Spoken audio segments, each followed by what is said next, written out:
Hey guys, welcome to the man of education. So आज बात करने वाले हैं what exactly the institute level round is. Guys, CAP round को लेकर आपको पता है कि CAP round 1, CAP round 2, thereafter MC और एमबीए की बात करें then there is CAP round 3। लेकिन लॉ 5 इयर्स, लॉ 3 इयर्स और बीएड सीईटी के लिए कैप राउंड 3 नहीं है, डायरेक्ट इंस्टीट्यूट लेवल राउंड है, right. So this will also term as round 3। लेकिन यहां जो प्रोसेस है गाइस, ये सीईटी सेल डिसाइड नहीं करती। ये जो प्रोसेस है ये इंस्टीट्यूट लेवल, ये जो प्रोसेस है ये इंस्टीट्यूट डिसाइड करता है, and that's why known as institute level round. Okay, the name itself says institute level round. अब ये होता क्या है इसके बारे में इन डिटेल बात करने वाले, so stay tuned with me through out this video. Complete process है गाइस, क्योंकि यही आपके पास लास्ट अपॉर्चुनिटी है, ग्रैब इट नाउ। ये लास्ट चांस बनता है गाइस, इसके बाद आपको कहीं भी एडमिशन नहीं मिलने वाला। सो in case round 1 or in round 2 not allotted any college seat, then guys watch this particular video till the end. So before moving further, we have launched the batches for all the MSCET exams such as Maharashtra MBA CET, MCA CET, Law 3 years, 5 years, BEd CET and EL CET. So you can start preparation with us. You can join our classroom coaching at Mumbai, or you can interact live with us. So call on respective number and book your seat right now. Here you will get all these features, complete mentorship, motivation, thoroughly cognitive effects and complete guidance about the cap round. Guys CAP round को लेकर number मैंने mention कर दिया है, description में भी दे दिया है। सो कॉल ऑन रिस्पेक्टिव नंबर अगर आपको कोई भी कॉलेज नहीं मिली है। सो वेरी फर्स्ट वन, आपको क्या ध्यान में रखना है गाइस कि ये कैप राउंड होता क्या है, ये प्रोसेस होता क्या है। ऑल्दो कैप राउंड जब स्टार्ट हुआ था तभी मैंने बता दिया था, लेकिन हाँ, इंस्टीट्यूट लेवल राउंड को समझने के लिए हमें इन प्रोसेस को इन डिटेल देखना होगा। सो ज्यादा टाइम नहीं लूंगा आपका, बट यस, एमएचसीईटी जो भी एग्जाम्स है सीईटी सेल कंडक्ट करती है, ये आपको पता है। अब आपकी रिस्पेक्टिव एग्जाम है, चाहे वो एमसीए हो, एमबीए हो, लॉ 3 इयर्स और 5 इयर्स हो, या फिर बीएड की एग्जाम हो, ओके, या फिर और रिस्पेक्टिव एग्जाम्स हो। सो एग्जाम्स जो भी हो रही है, स्टूडेंट्स सारे एग्जाम्स के लिए रजिस्टर करते हैं और एग्जाम देते हैं, राइट। दे आफ्टर कैप राउंड, अब एडमिशन प्रोसेस के लिए भी सीईटी सेल क्या करती है, आपके लिए एक फैसिलिटी अरेंज करती है, उसे कहते हैं हम कैप राउंड। अब स्टूडेंट कैप राउंड के लिए भी रजिस्टर करता है। सो कैप राउंड में कैप राउंड 1, कैप राउंड 2, एमसीएमबी की बात करें तो इस बार कैप राउंड 3 भी है, लेकिन वही लॉ 3 इयर्स, 5 इयर्स और बीएड के लिए there are only 2 rounds and 1 institute level round. अब ये इंस्टीट्यूट लेवल राउंड क्या होता है? सो जितने भी सारे कॉलेजेस हैं इनके रिस्पेक्टिव एक सीट मैट्रिक्स होती है। इसके बारे में भी मैंने पहले बता दिया आपको। सीट मैट्रिक्स, सपोज इनकी सीट इंटेक है 180, ओके, इस रिस्पेक्टिव कॉलेज की सीट्स है 180।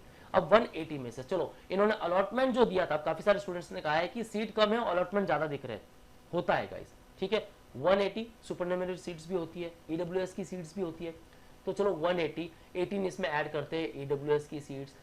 फिजिकल हैंडीकैप के लिए अलग से होती है, डिफेंस पर्सनल के लिए अलग से सुपरन्यूमररी सीट्स होती है। सो चलो 210 जो है अलॉटमेंट इन्होंने दिखाया, ठीक है, 210 स्टूडेंट्स के लिए अलॉटमेंट आ गए। लेकिन इन 210 में से सिर्फ 150 स्टूडेंट ने एडमिशन ले लिए, और यहां अलग से इनके पास 18 सीट्स है, या फिर मान लो 12 सीट्स है जो इंस्टीट्यूट लेवल वाइज अवेलेबल है।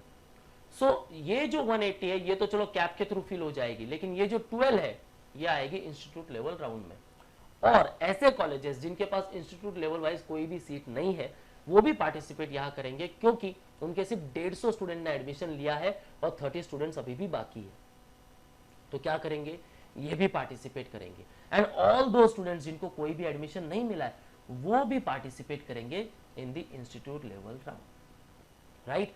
Now here according to your merit, जो भी आपकी मेरिट होगी उसके अकॉर्डिंग आपको कॉलेज अलॉट हो जाएगा। और ये जो है सारे कॉलेजेस, समझो इस कॉलेज में 30 सीट्स वैकेंट है और यहां स्टूडेंट्स अप्लाई कर रहे हैं 100।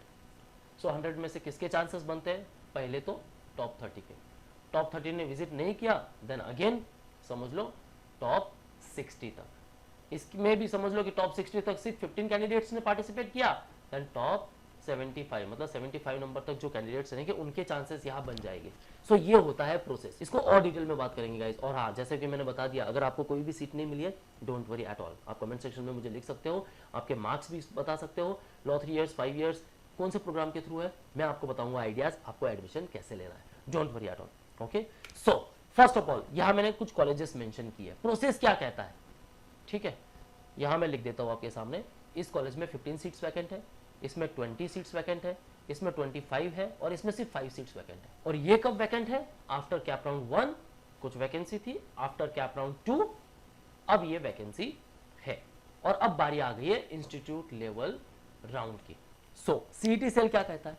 First of all candidates fill in online options, आप ऑप्शंस दोगे, इन सारी कॉलेजेस के लिए आप अप्लाई करोगे। गाइस यहाँ आपको नंबर ऑफ ऑप्शंस देने हैं, जहां आप कैप राउंड 1 में 2 में 10 कॉलेज के लिए देख रहे हो, यहाँ 50 कॉलेज के लिए देख लेना है, क्योंकि सीट्स काफी कम बचने वाली है। College choices for institute level admission, आप ऑप्शंस दोगे, ठीक है। लेकिन ये जो प्रोसेस हो रहा है गाइस, लॉ के लिए, लॉ 3 इयर्स 5 इयर्स और बीएड के लिए, ये कैप पोर्टल के थ्रू हो रहा है। वही एमसी एमबीए की बात करेंगे तो आप कैप पोर्टल पे उन कॉलेज की मेरिट लिस्ट नहीं देख पाओगे, वो इंस्टीट्यूट के नोटिस बोर्ड पे या इंस्टीट्यूट की वेबसाइट पे देख पाओगे। बाकी प्रोसेस सेम है। Now colleges will generate online merit list through CAP portal from there login for CAP seats and management quota seats होती है कुछ कॉलेजेस में, जैसे मैंने बता दिया कि समझ लो 180 सीट्स है और 150 सीट्स के एडमिशन हो गए, अलग से 12 से इंस्टीट्यूट लेवल वाइज भी है, तो ये 30 और ये 12, ये हो गए 42 सीट्स के लिए चलेंगे। अब हो सकता है इसमें कुछ मैनेजमेंट के थ्रू भी एडमिशन हो, ये आपको ध्यान में रखना है। सो इसीलिए सबसे बेस्ट ऑप्शन है, जो भी रिस्पेक्टिव कॉलेज के लिए आप ट्राई कर रहे हो, देश और देश विजिट करना चालू कर दो, उनसे बात कर लो कि मुझे यहाँ एडमिशन लेना है। सो मैनेजमेंट के थ्रू भी आपका एडमिशन हो सकता है। उसके बाद क्या प्रोसेस आता है? Colleges upload the merit list on the college notice board, college website, और it will be available on the CAP portal. So आप सबको पता चलेगा, मुझे भी पता चलेगा। फिर क्या बात है? Candidate seek admission as per the declared merit list in the institute level round and colleges confirm admission through college login. और उसके बाद कट ऑफ डेट डिसाइड होगी और इसके बाद में कोई भी एडमिशन प्रोसेस नहीं होगा। नाउ जैसे कि हमने देखा यहाँ 15 सीट्स है, यहाँ 20, 25 एंड 5। अब मेरा जो स्कोर है, फॉर एग्जाम्पल ये है 80, ओके, लॉ 3 इयर्स 5 इयर्स के लेकर मैं बात कर रहा हूँ, या समझ लो बीएड को लेकर भी सब प्रोसेस सेम है, ठीक है। यहाँ मेरा स्कोर है 80। अब मुझे अप्लाई करना है इन चारों कॉलेज के लिए। तो स्कोर के अकॉर्डिंग अगर मैं अप्लाई कर रहा हूँ in institute level round, merit में मेरा जो प्लेस है for this particular college is at 40। इस कॉलेज के लिए मेरा जो मेरिट है वो है 22। इसके लिए मैं आता हूँ 125 पर और इसके लिए आता हूँ मैं 15 पर। अब आपको क्या चांसेस लगते हैं मेरा एडमिशन कहाँ हो पाएगा? फर्स्ट ऑफ ऑल यहाँ तो इजीली हो सकता है, ठीक है। क्यों? क्योंकि देखो 20 सीट यहाँ वैकेंट है और मेरिट में मैं 22nd हूँ। सो चांसेस यहाँ मेरे बनते हैं। क्यों? अगर कोई भी 2 कैंडिडेट यहाँ एडमिशन नहीं लेते हैं, क्योंकि उन्होंने भी किसी और कॉलेज के लिए अप्लाई किया होगा, समझ लो यहाँ किया होगा और उनका मेरिट में सिर्फ 10 नंबर आ रहा है इस कॉलेज के लिए, तो वो यहाँ एडमिशन ले लेगा। क्योंकि आप अकेले सिर्फ 10 ऑप्शन नहीं देने वाले हो या 50 ऑप्शन नहीं देने वाले हो, बहुत सारे कैंडिडेट्स हैं जो नंबर ऑफ ऑप्शंस देने वाले हैं, ठीक है। ऐसे ही प्रोसेस होता है गाइस। सो यहाँ आपके मैक्सिमम चांसेस है, यहाँ चांसेस हो सकते हैं, लेकिन कब? जब स्टार्टिंग के 15 कोई ना जाए, फिर उसके बाद के 15 कोई ना जाए, फिर आपका नंबर यहाँ आएगा। यहाँ ना के बराबर है, इस कॉलेज में विजिट करके मतलब भी नहीं, क्योंकि मेरिट में बहुत दूर हो, लेकिन यहाँ आपके चांसेस बनते हैं। ऐसे में आपको कॉलेज विजिट करना बहुत जरूरी है और एडमिशन ले लेना है। सो गाइस आज से अभी से कॉलेज विजिट करना चालू कर दो। किस पर्टिकुलर कॉलेज होने वाली है ये तो आपको बाद में पता चलेगा, लेकिन हाँ कॉलेज से बात हो जाएगी तो मैनेजमेंट के थ्रू भी एडमिशन मिल जाएगा। और अगर आपको लगता है कि भाई मैं कोई नॉर्मल कॉलेज में मुझे अभी मिल रही है और मुझे यहाँ नहीं करना है, then guys एक ऑप्शन होता है रिपीट, और खाली बैठने से अच्छा है उस नॉर्मल कॉलेज में फर्स्ट ईयर कंप्लीट कर लो, या आफ्टर आप सेकेंड ईयर के लिए कोई भी अलग कॉलेज में एडमिशन ले सकते हो, ठीक है। तो ये एक चांस आपके पास है। अदरवाइज फर्स्ट ईयर के साथ साथ एमएस लॉ सीटी के लिए वापस प्रिपरेशन स्टार्ट कर दो and thereafter next year get your seat into the top college within round 1 और राउंड 2। राउंड के लिए हमें वेट नहीं करना। That's all guys. कुछ भी डाउट्स है ask me in the comment section. यही है कंप्लीट प्रोसेस। आई होप आपके सारे डाउट्स क्लियर हो गए होंगे। So if you like the video hit the like button and do share to all of your friends. That's all from my side, guys. For all exam updates and notifications, follow our social media handles such as YouTube, Facebook, Insta, and you can also join our Telegram group. All the best for your career. See you in the next video.